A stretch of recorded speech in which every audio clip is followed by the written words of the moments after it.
Good morning, dear students. Today I am explaining next page of the chapter The Lost Child.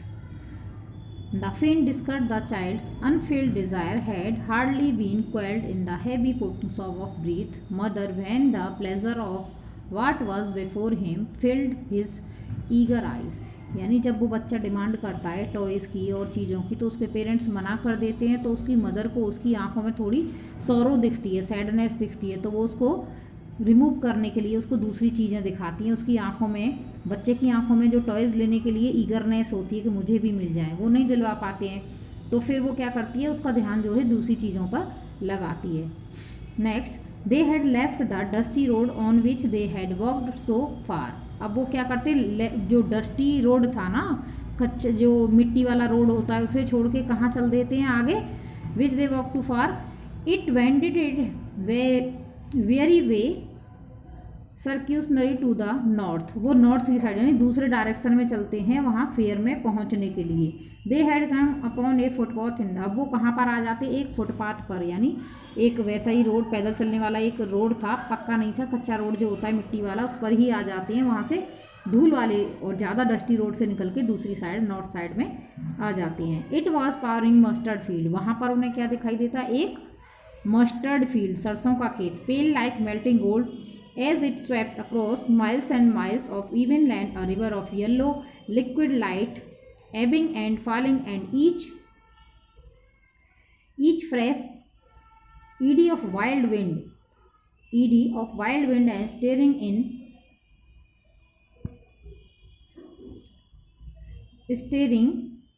in places into broad rich tributary streams, yet running in a constant sunny sweep towards the distance mirage of an ocean of silver light. It means अब वो जो आगे चलते हैं वहाँ पर footpath पर, तो उन्हें आगे एक मस्टर्ड फील्ड दिखाई देता है, सरसों का खेत, जहाँ पर कि वो सरसों के फ्लावर जो हैं ऐसे लग रहे थे कि जो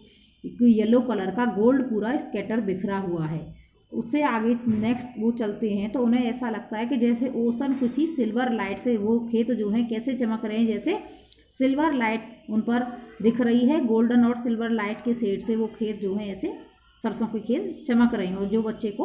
अट्रैक्ट करते हैं।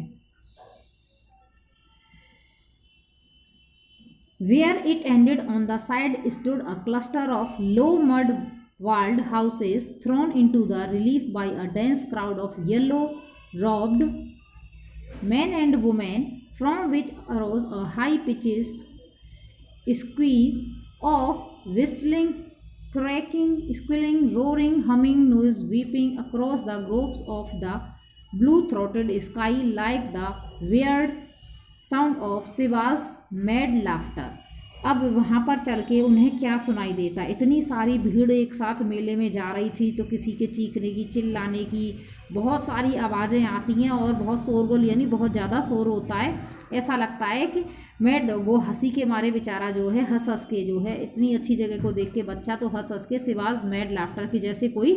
शिव जी को जो है, जो हमारे गॉड हैं, उन्हें बहुत हंसी आ रही हो, ऐसा फील होता है। Next, the child looked up to his father and mother, बच्चा अपने मदर फादर की तरफ देखता है, satisfied with the shrill joy and wonder of vast glory, and feeling that they too wore the evidence of this pure delight in their races, he left the footpath and plugged headlong into the field, prancing like a young colt, his small feet timing with the fitful gust of wind that came rich with the fragrance of more distance field. अब वहाँ से आगे जब वो next move करते हैं, वहाँ से आगे जब चलते हैं उस जगह को, भीड़ वाली जगह से, तो वो अपने पेरेंट्स की तरफ देखता है और उसको लगता है कि उसके पेरेंट्स फेसेस, अपने फेसेस की तरह देखता है, और फिर वो फुटपाथ को छोड़ के आगे निकलते हैं लाइक अ, और वो बच्चा जो है अपने पेरेंट्स के साथ किसी नए कोल्ट की तरह, जैसे गाय का बच्चा होता है ऐसे ही वो छोटा बच्चा उछलता कूदता है, किसी कोल्ट, यंग कोल्ट की तरह आगे बढ़ता है, स्मॉल फी, उसके छोटे छोटे पैरों से उछलता कूदता, और विंड हवा से भी आगे, केम रिच विद द फ्रेगरेंस, ऐसे लगता है उसको कि जैसे हवा में खेतों में खुशबू फैल रही है, वैसे ही वो अपने पेरेंट्स को एंटरटेन करते हुए पेरेंट्स के साथ आगे बढ़ता है। Next,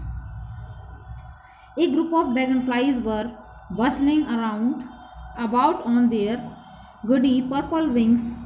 intercepting the flight of a lone black butterfly in the search of sweetness from the flower।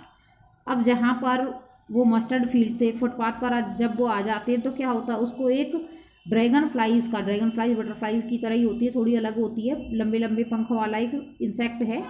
उसका एक ग्रुप दिखता है उसको। बहुत सारे वहाँ पर ड्रैगन फ्लाइज उड़ रहे थे, मस्टर्ड फील्ड था पास में ही फुटपाथ के, वहाँ पर खेतों में, और क्या क्या उड़ रहा था, बहुत सारे लोन ब्लैक बटरफ्लाइज, और वहाँ पर बटरफ्लाइज भी थी। द चाइल्ड फॉलोड देम, अब बच्चा उनको देखता है, बटरफ्लाई और ड्रैगन फ्लाई को, उनका पीछा करता। देम इन द एयर, जो हवा में उड़ रहे थे, with his gaze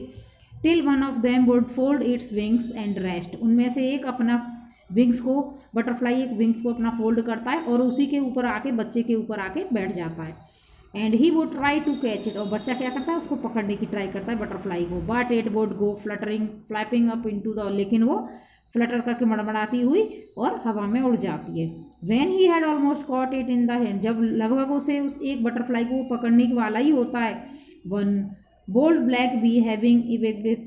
capture shot to tempt him by winning round his ear and nearly settled on his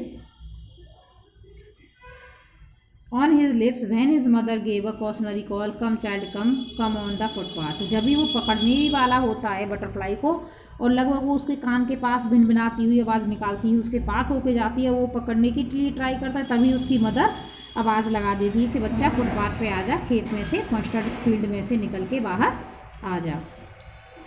आगे चलने के लिए, मेले में जाने के लिए आगे आ जा, उसकी मदर उसको बुला लेती है। नेक्स्ट, ही रेन टुवर्ड्स हिज पेरेंट्स गेली and walked abreast of them for a while, being however soon left behind, attracted by the little insect and worm alone the footpath that were teeming out from